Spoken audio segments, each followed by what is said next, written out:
მომავალი პატრიარქის ვინაობის ირგვლივ დისკუსია არ წყდება. წმინდა სინოდის წევრებს შორის აზრთა სხვადასხვაობა უკვე საჯარო კამათში გადაიზარდა. წმინდა სინოდის წევრთა ნაწილი ხონისა და სამტრედიის მიტროპოლიტ საბას 7 აპრილის ქადაგებას სინოდზე ზეწოლის მცდელობად მიიჩნევს. მიტროპოლიტმა გიგი ბერიამ თავის ქადაგებაში ილია მეორის გარდაცვალების შემდეგ ახალი პატრიარქის არჩევის საკითხზე გაამახვილა ყურადღება. მან თქვა, რომ უმჯობესი იქნებოდა სასულიერო პირებს საზოგადოება ამ თემით არ დაეტვირთა, თუმცა სხვა იერარქების საჯარო აქტიურობის გამო საკუთარი პოზიციის დაფიქსირება თავადაც საჭირო ჩათვალა. ამის შემდეგ მეუფეს საბამ საპატრიარქო ტახტის მოსაყდრის მეუფე შიო მუჯირის მხარდამჭერი განცხადებები გააკეთა. მისი შეფასებით ილია მეორის მიერ შიო მუჯირის მოსაყდრედ გამორჩევა პატრიარქის ერთგვარი ანდერძია. ამავე კონტექსტში მან კრიტიკულად მოიხსენია რუისისა და ურბნის მიტროპოლიტი იობი, რომელიც შიო მუჯირთან ერთად პატრიარქობის კანდიდატად ითვლება. გიგი ბერიამ უარყოფითად შეაფასა მეუფე იობის 4 აპრილის ქადაგების ის ნაწილი, სადაც ის ამბობს, რომ ილია მეორის გარდაცვალებით ეპოქა დასრულდა. ახლა კი ახალი ეპოქა უნდა დაიწყოს. მიტროპოლიტმა საბა გიგი ბერიამ ქადაგებისას თქვა, რომ ადამიანს, რომელიც საკუთარი თავისუფალი ნების მიხედვით იმოქმედებს და არ დაემორჩილება ღვთისნებას, სინანულისა და სასჯელი სატანა მოუწევს. ისიც კი თქვა, რომ თითქოს პატრიარქის ეპოქა დამთავრდა და ახალი იწყება. რასაც კატეგორიულად ვერ დავეთანხმებ. ჩვენ თუ ვიტყვით და შევეგვებით, რომ პატრიარქის ეპოქა დამთავრდა, მაშინ ახალს ვერაფერს გავაკეთებთ. ძალიან დიდხანს. პირიქით, ჩვენ უნდა გავახსენოთ პატრიარქის დაწყებული საქმე, როგორც სულიერ ცხოვრებაში, ისე სახელმწიფოებრივ ეროვნულ ცხოვრებაში, რადგან პატრიარქი ამ ყველაფერს აერთიანებდა. ესეც კი ითქვა, რომ აი პატრიარქს აი წლების მანძილზე მის გვერდით ვარ და ჩვენ ყველაფერს ვხედავთ. კონკრეტულად რაღაც არ უთქვამს, ასე არ დაუბარებია, ეს არ უნდა და ის არ უნდა და ასე შემდეგ. და ეს ყველაფერი ბუნებრივია მომავალ პატრიარქთან არის დაკავშირებული. ალბათ ძნელი არ იქნება მისახვედრად მე პირადად რას ვფიქრობ და რას ვიტყვი და რას გავაკეთებ. ჩემთვის პირობა არის პატრიარქის დატოვებული ანდერძი. ის რაც ეხება მეუფე შიოს. არის ისეთი დეტალები, რომელიც ბევრმა არ იცის და ბევრმა იცის, მაგრამ არ უნდა იცოდეს. არ ვიცი რა ახსნა უნდა ამის. ადამიანს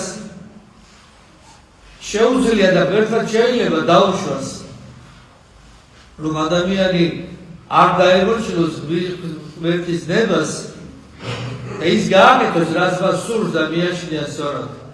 თავისი თავისუფალი არჩევანი გამოიყენოს ამისთვის, მაგრამ მოვა დრო, როდესაც ის ნება მაინც აღსრულდება და ის ადამიანი თუ რაღაც საზოგადოება მოუწევს მას სინანული ამისთვის, თუ არა სასჯელის ატანა.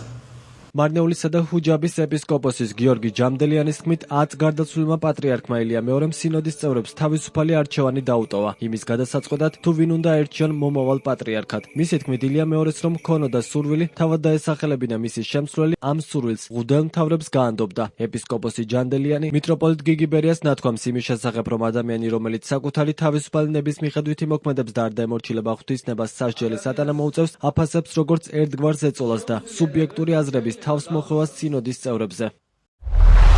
მიუღებელია დაემუქრო მომავალში სინანულით და სასჯელით შენ ძმებს, თუ ისინი ხმას არ მისცემენ ჩემთვის ასევე ღრმად პატივცემულ და ქრისტეს მიერ ძმას მოსაყდრეს. ამას მივიჩნევ როგორც ერთგვარ ზეწოლასა და სუბიექტური აზრის თავს მოხვევას სინოდის წევრებზე. გაჟღერდა, რომ თითქოს პატრიარქი საუბრობდა პირდაპირ მემკვიდრის შესახებ, რის თაობაზეც არაფერი იცოდა მინიმუმ 35-მა მღვდელმთავარმა. მის უწმინდესობას ღვთივ განსვენებულ პატრიარქს ყველა მღვდელმთავრის მიმართ ჰქონდა სულიერი მამა-შვილური ურთიერთობა და იმხელა დამსახურება და მაგი, რომ ოფიციალურ გარემოში შეეძლო ჩვენი შეკრება და მისი პირადი სურვილის განდობა, მაგრამ ღვთივ გასვენებული ჩვენი პატრიარქი ასე არ მოიქცა, რადგან ჩვენგან განსხვავებით ღმერთზე მეტად მინდობა ჰქონდა და ღვთივ სულიერ კანონებში ღრმად განსწავლულმა მის სულიერ შვილებს მღვდელმთავართა კრებას თავისუფალი არჩევანი დაუტოვა.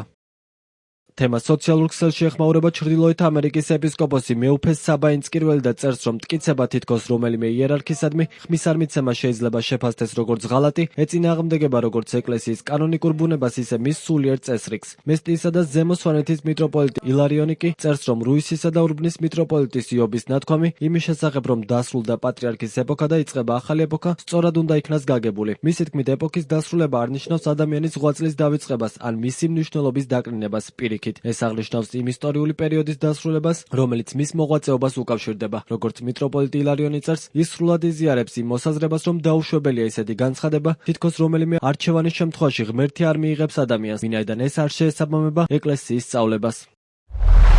განსაკუთრებით საყურადღებოა განმარტება, რომ ეკლესიის ცხოვრებაში გადაწყვეტილებები უნდა მიიღებოდეს თავისუფლად, ერთსულოვნებითა და ყოველგვარი ზეწოლის გარეშე. ამასთანავე სურს შევეხო იმ საკითხსაც, რომელმაც საზოგადოებაში გარკვეული გაუგებრობა გამოიწვია. როდესაც ითქვა, რომ დასრულდა პატრიარქის ეპოქა და იწყება ახალი ეპოქა, მიმაჩნია, რომ ეს გამონათქვამი სწორად უნდა იქნას გაგებული. ეპოქის დასრულება არ ნიშნავს ადამიანის ღვაწლის დავიწყებას ან მისი მნიშვნელობის დაკნინებას. პირიქით, ეს აღნიშნავს იმ ისტორიული პერიოდის დასრულებას, რომელიც დაკავშირებულია მისი მოღვაწეობითა და თაოსნობით. მეუფე იობის ქადაგებაში მკაფიოდ იყო გამოკვეთილი აზრი, რომ პატრიარქი იყო ეპოქალური პიროვნება. ასევე უნდა აღინიშნოს, რომ წმინდა სინოდი სწორედ ამიტომ იწოდება წმინდად, რომ მისი გადაწყვეტილებები მიიღება სული წმინდის მადლითა და შემწეობით. ამ ჭეშმარიტების უგულებელყოფა იქნებოდა, თუ გადაწყვეტილების მიღების პროცესში შეიზღუდებოდა მღვდელმთავართა თავისუფალი არჩევანი და იარსებებდა ზეწოლის ან წინასწარი განწყობის მცდელობა. სრულად ვიზიარებ იმ მოსაზრებასაც, რომ დაუშვებელია ისეთი განცხადება, თითქოს რომელიმე არჩევანის შემთხვევაში ღმერთი არ მიიღებს ადამიანს, ვინაიდან ეს არ შეესაბამება ეკლესიის სწავლებას.